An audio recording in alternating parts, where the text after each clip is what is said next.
सवाल पूछिए सर। सबसे पहले नाम पे आप, ये कुन्हारा घाट है भैया, यहीं पर सबको अंतिम सत्य की पहचान होती है। यह ऐसा भूमि है जहां से आप कितनों कुछो कहीं से करके आइएगा ना, हिया के बाद आप कहीं ना जाइएगा। यहाँ नीचा माटी है, हम आपको दिखा दे।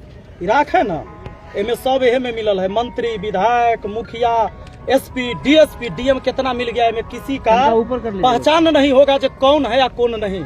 इसलिए सत्य है और हम चाहते हैं कि जितना के गुमान है जो भाई हम डीएम है तो हम एसपी हैं तो हम मंत्री हैं हम विधायक हैं, तो इस बात को समझ ले कि सबको अंत होना है, इसलिए गुमान न करें। और हमारे पास एक समस्या है, जिस समस्या को लेकर हम कई दिनों से परेशान हैं, लगभग 15 दिनों से, और चक्कर काट रहे हैं हम डीएम कार्यालय का। आपको हम बता दें कि हमारे पंचायत में पंचायत सरकार भवन बनना था, जमीनें लॉट हो गया, खाली कराया गया। उसके बाद डीएम साहब को ऊपर से आदेश आया और उन्होंने वर्क ऑर्डर मिलने के बाद काम को रोक दिया। और आज जो पंचायत सरकार भवन बनने का एक सपना है जो पंचायत के विकास के लिए, उसको रोक दिया गया। मैं चिट्ठी लेकर डीएम कार्यालय पहुंचा, हमारा आवेदन नहीं लिया गया डीएम कार्यालय में। तो मैं यही कहना चाहूंगा कि एक जनप्रतिनिधि का अगर एक लेटर नहीं लिया जा रहा है तो आम व्यक्ति का कौन लेटर लेता है। पूरे पंचायत से लेकर ब्लॉक स्तर से लेकर जिला तक हर चीज में भ्रष्टाचार है। राशन कार्ड में पैसा नहीं है तो राशन कार्ड में नाम नहीं बनेगा, नहीं राशन कार्ड बनबे नहीं करेगा। जातीय आवासीय के लिए पैसा नहीं दीजिएगा तो बनबे नहीं करेगा। आवास में पैसा नहीं दीजिएगा, आवास मिलबे नहीं करेगा। शौचालय में कमीशन नहीं दीजिएगा तो मिलबे नहीं करेगा। तो ये सिस्टम बना हुआ है, इस सिस्टम के प्रति हम आए थे एक आवेदन लिखकर मिलने के लिए डीएम साहब से। डीएम साहब पहले से ही तैयार थे कि आदमी सारा समस्या लेकर आएगा, पहले ही हमको भगा दिए। बोले क्या तू कौन है? हम बताए कि सर हम विपिन कुमार मुखिया हुए सलाह पंचायत के। तो क्या हुआ, क्या बात है? हमने कहा उनको कि भाई हम पंचायत सरकार भवन निर्माण होना था, उसके संबंध में बात करना है। तो भाई कैसा तुम आदमी हो, तुम जमीन ऐसे देते हो जहां विरोध होता है? अरे तो जमीन किसी ने जबरदस्ती कब्जा कर रखा है। डीएम साहब, मैं आपसे पूछना चाहता हूं, अगर किसी ने कब्जा कर रखा है तो विरोध करेगा ही। उसको हटाने का पावर किसके पास है? क्या एक मुखिया बंदूक लेकर खाली करवाएगा? अगर वर्क ऑर्डर आपने दिया था, इसका मतलब जमीन जायज था, सरकारी जमीन थी। अगर सरकारी जमीन में आपने काम शुरू करवाया तो पहले जायज था, अब बंद करवा दिया तो अब नाजायज है कि नहीं है? तो पहले आप जायज थे ऑर्डर देते टाइम कि रोकते टाइम आप जायज हैं, ये बताइए। तो ये सवाल है हमारा डीएम साहब से। और डीएम साहब अब तो देखते हैं 11 फरवरी को हम मिलने फिर दोबारा जाएंगे, क्योंकि अभी तक हमारा आवेदन तो लिया गया नहीं है। हम तो वापस लेके आ गए, वो आवेदन लेकर हम घुमाई चलते हैं और डेली वीडियो बनाकर बताते हैं। अब हम पूरे वैशाली जिला के एक एक व्यक्ति से अनुरोध करेंगे, आपका मुखिया, सरपंच, विधायक कोई साथ दे न दे, आपकी समस्या है, आपको खुद लड़ना होगा। यह भगत सिंह दोबारा पैदा नहीं होगा। आपके घर में, हर घर में भगत सिंह है। एक व्यक्ति निकलिए और एक आवेदन लिखकर अपनी समस्या, मेरा समस्या नहीं, मैं अपने बाल बच्चों के लिए नहीं लड़ रहा हूं। अगर आपके पास नाला नहीं है घर के सामने, पानी का जल जमाव होता है, रोड टूटा हुआ है, आवास लायक आप हैं, आपको आवास नहीं दिया जा रहा है, राशन कार्ड में आपका नाम जुड़ना चाहिए, अगर नहीं जुड़ रहा है, आप डीएम साहब को एक लेटर लिखिए, जिला पदाधिकारी महोदय को एक लेटर लिखिए। और 11 तारीख को हम लोग 11 फरवरी को 11 बजे दिन में हम भी अपना आवेदन लेके आएंगे और आप सब आवेदन लेके आइए। और एक चीज और, वहां सिस्टम हमें सुधारना है। जब यहाँ से सुधरेगा तब पूरे बिहार में सुधरेगा, पूरे देश में सुधरेगा। वो सिस्टम ये है कि डीएम साहब पैर पर पैर चढ़ाकर कुर्सी पर बैठे रहते हैं और सामने जो 25 से 30 कुर्सी लगा रहता है, कोई आम जनता भी आ जाए तो उसको बैठने नहीं दिया जाता है। खड़े होकर बोलो, उधरे से निकलो। अरे लोकतांत्रिक देश है जहां जनता मालिक होता है। You are a public servant mister DM, public servant है आप, जनता के नौकर हैं आप। तो ये राजा जो है, जो जनता राजा है, वो खड़ा होता है और जो सर्वेंट है वो बैठा रहता है। तो व्यवस्था ये होनी चाहिए कि आप भी बैठिए। आपके कुर्सी पर बैठने से मुझे एतराज नहीं है। आप परीक्षा पास करके आए हैं, आप पढ़ाई करके आए हैं, आप योग्य हैं तब बैठ रहे हैं। लेकिन एक आम जनता जब आएगा तो उसको भी कहिए कि भैया बैठिए और बताइए आपकी क्या समस्या है। मैं इस व्यवस्था को लागू करवाना चाहता हूं, क्योंकि अगर ऐसी अफसरशाही रही तो किसी व्यक्ति का नहीं सुना जाएगा। अगर मेरा नहीं सुना गया है, ना जाने कितने लोग वहां आए होंगे। अगर इस पीड़ा से, इस दर्द से आप परिचित हैं तो जरूर आइए। 11 फरवरी को 11 बजे डीएम कार्यालय हाजीपुर में अपना आवेदन लेकर हर व्यक्ति एक कॉपीराइट लग जाएगा म्यूजिक का। रुक जाइए अभी, रुक जाइए, चलाएगा जी। थोड़ा कंट्रोवर्सी आपका और डीएम साहब का क्या होता है? वो सारी चीज तीसरा, ये 11 को जैसे आप आह्वान कर रहे हैं कि लाखों लोग आइए आवेदन देने, उस दिन भी आपका आवेदन नहीं लेते हैं तो फिर क्या करेंगे? आवेदन नहीं लेंगे उसके बाद हम डिसीजन लेंगे। अभी तो पहले हम बता नहीं सकते कि आगे का क्या करेंगे, लेकिन पहले तो हम देने आएंगे। अगर वो नहीं लेते हैं तो फिर अगला कदम हमारा जो होगा तो हम बता देंगे आप लोग को। और एक है नहीं, वो सब में हम बताएंगे सर। 11 ये सर लड़ाई सिर्फ सलाह पंचायत के लिए या पूरे वैशाली के मैंने लिए? व्यवस्था बताया, आप लोग रिपोर्टर हैं, सब जगह जाते होंगे। अगर यह समस्या सब जगह का है तो सब लोग आइए।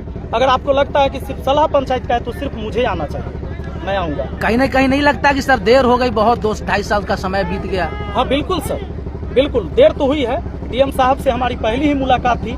अभी तक तो ब्लॉक के लेवल से सब काम हो जा रहा था या बहुत सारा काम लटकता भी था, लेकिन बाबू भैया करना पड़ता था। लेकिन मुझे लगता है कि ये करने से समाधान नहीं है। लड़ाई मुझे अपने हिस्से की लड़नी होगी, इसलिए हम आज खड़ा है। मुखिया है, भ्रष्टाचार की बात करते, क्या भ्रष्टाचार है? है, बिल्कुल है ना, कैसे है? हम कह दे कि हम मुखिया है, आवास में घुसखोरी नहीं हो रहा है, कहीं गलत बात है? एकदम हो रहा है। और बहुत सारे मुखिया अभी भी कटाक्ष कर रहे हैं मेरे ऊपर। मैंने ग्रुप में मैसेज देखे हैं कईयों के कि अगर मुखिया संघ के ग्रुप में नहीं है तो हम लोग को समर्थन नहीं दे। अरे मत दीजिए, हम तो कहबे नहीं किए हैं। जो ईमानदार हैं, जो व्यक्ति चाहते हैं कि समस्या ये है और उनको दिखता है तो वो समाधान करे अपने अपने पंचायत का, और नहीं दिखता है तो कोई बात नहीं है। जैसे सिस्टम चलते आ रहा है वैसे चलते रहेगा, लड़ने वाला लड़ते रहेगा। सर आपका एक वीडियो आया था, सभी मुखिया को आना चाहिए। सर ये तो अपने दिल से सबको पूछना चाहिए, किसे नहीं आना चाहिए? मीडिया को नहीं आना चाहिए, एक आम आदमी को नहीं आना चाहिए, कि एक प्रतिनिधि को नहीं आना चाहिए? अपने दिल से पूछे तो लगेगा कि सेशन के दौरान कंट्रोवर्सी क्या हो गई? ये क्या है मतलब? जैसे आपके और डीएम साहब के डीएम साहब तो कुछ बोलिए नहीं रहे, तो कंट्रोवर्सी कहाँ है? डीएम साहब कुछ बोले तब हम जानेंगे कि कंट्रोवर्सी। कि तुम तरह किए ये सब। हाँ, जैसे हम वहाँ गए तो जैसे ही अंदर गए तो वैसे ही पूछते हैं, जबकि आप जानते हैं कि एक पर्चा लिखा के जाता है डीएम ऑफिस में, जहाँ सर बैठे रहते हैं। तो एक पर्चा जाता है, उसमें लिखना होता है कि आप कौन है और किस लिए आए हैं, नाम लिखाता है, हमने लिख के दिया। जब अंदर गए तो वैसे ही कहते हैं कि ए तुम कौन है? तो हमने बताया कि भाई मैं मुखिया हूँ, विपिन कुमार राय, सलाह पंचायत का। हाँ तो क्या बात है? तो मैंने बताया कि सर हमको पंचायत सरकार भवन के निर्माण के बारे में बात करना है आपसे। तो वो कहते अरे तुम मुखिया है कि तुम्हारी माँ मुखिया है? मैंने बोला कि मैं ही मुखिया हूँ। फिर कहते इसको हटाओ, इसको बाहर करो। उन्होंने पूरे बात करते समय मैंने उनको बोला कि सर हम एक आवेदन भी लेके आए हैं, अगर आप मेरी बात नहीं सुनना चाहते तो आवेदन ले लीजिए, किसी टाइम पढ़ लीजिएगा। फिर वो कहते हैं कि यार नहीं लेंगे आवेदन, इसको बाहर करो। लेकिन ये सच बात है कि एक भी जो पुलिस के जवान वहाँ खड़े थे, उनके अंगरक्षक, मुझे किसी ने टच नहीं किया, ना ही जबरदस्ती मुझे बाहर निकाला। लेकिन उन्होंने आवेदन लेने से मना कर दिया। वो अगर डस्टबिन में भी फेंक देते मेरे जाने के बाद तो मुझे ये संतोष होता कि कम से कम लिया तो गया था। लेकिन उन्होंने आवेदन लेने से मना कर दिया। इसी के लिए एक आवेदन उनको नहीं लेना था, इसलिए हम चाहते हैं कि 1 लाख आवेदन हम लेके पहुंचे। विपिन सर कहाँ लड़ाई लड़ेंगे? भ्रष्टाचार तो हर जगह है, किस से लड़ाई लड़ेंगे? जहाँ है, जहाँ तक इनकी आवाज पहुँच सकती है, और इस आवाज से जितना सही हो सकता है बस इतने हो सकता है। सर, हम कोई भगत सिंह और चंद्रशेखर पैदा नहीं हुए। सर कहीं न कहीं ऐसा आपने वीडियो में बताया था कि जो हाजीपुर के स्थानीय सांसद चिराग पासवान को लेकर के भी आपने कहा। बिल्कुल, मेरे पास पूरा साक्ष्य है, सबूत है। मैंने चैटिंग में बात किया है, कॉल पर बात किया। चिराग पासवान जी तो फोन उठाए नहीं, हमारा सारा मैसेज सीन करके कि मैं एक पंचायत का मुखिया हूँ, एक बार सर इस समस्या पर बात कर लीजिए, देख लीजिए। पंचायत सरकार भवन बनना था, उस काम को रोक दिया गया, और यही लोकसभा क्षेत्र आपका भी है। और बिहार फर्स्ट, बिहारी फर्स्ट की बात करते हैं तो कम से कम इस समस्या को सुन लिया जाए, लेकिन आज तक नहीं सुना गया है।